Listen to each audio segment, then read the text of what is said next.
இந்த நைஃப் ரொம்ப மொக்கையாக இருக்கிறதுனால கட் பண்ண முடியல, அதை இப்போ ஜூம் பண்ணி காமிக்கிறோம். ஸோ இப்போ நாங்கள் வேறு நைஃப் எடுத்து கட் பண்ண ஆரம்பித்தாச்சு.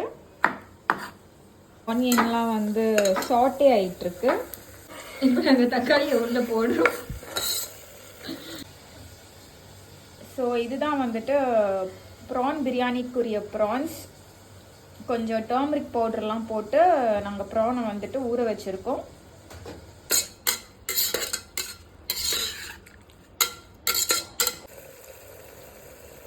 So ginger garlic paste add பண்ணியாச்சு.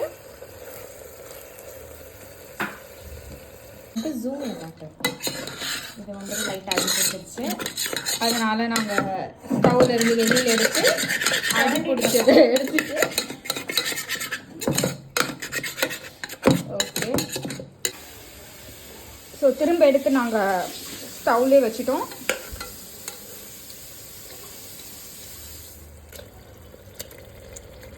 ஸோ இப்போ ப்ரான்ஸ் எல்லாம் நாங்கள் உள்ளே ஆட் பண்ணுறோம்.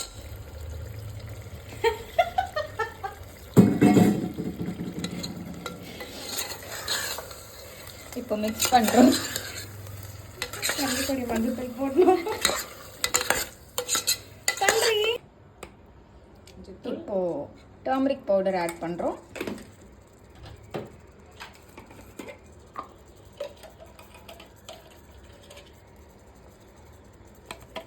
இந்த பவுடர் என்னன்னு தெரியல உனக்கு, நானே சொல்கிறேன்.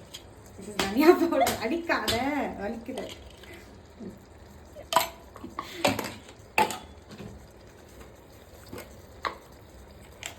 இந்த கலர் பார்த்தாலே உனக்கு தெரிஞ்சிருக்கும். இது வந்து சில்லி பவுடர்.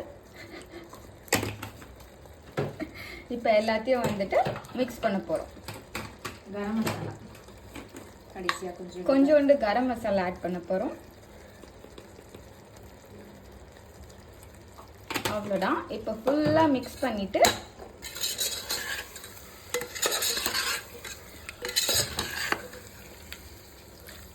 ரைஸ் சாதா ரைஸ். இதில் வந்துட்டு பாஸ்மதி ரைஸ் 1/2 கப் தான் இருந்துச்சு. ஸோ நாங்கள் பாஸ்மதி ரைஸ் 1/2 கப், சாதா ரைஸ் 1/2 கப் மட்டும் மிக்ஸ் பண்ணிட்டோம். ஸோ இதில் 2 ரைஸ் இருக்குது. ஸோ எங்கள் விலாகில் வந்து ஃபர்ஸ்ட் டைம் இந்த மாதிரி விலாகே பார்த்துருக்க மாட்டீங்க. பாஸ்மதி ரைஸ் ப்ளஸ் சாதா ரைஸ் ரெண்டுமே கலந்துருக்கு எங்கள் விலாகில். அதான் ஸ்பெஷாலிட்டி. லைட் அடிக்கிட்டா.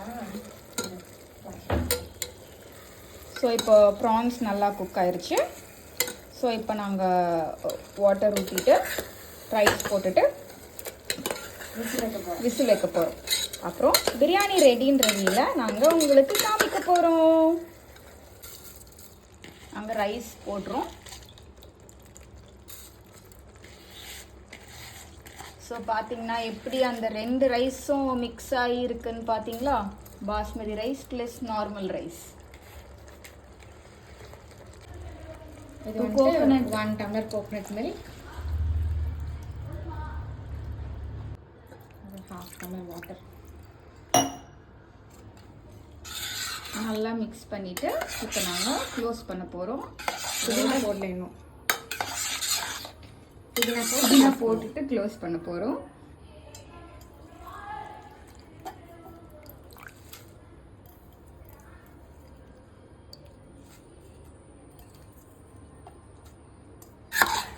இப்போ நல்லா மிக்ஸ் பண்ணிவிட்டு டேஸ்ட் செக் பண்ணிவிட்டு லிட் வச்சு க்ளோஸ் பண்ண போகிறோம்.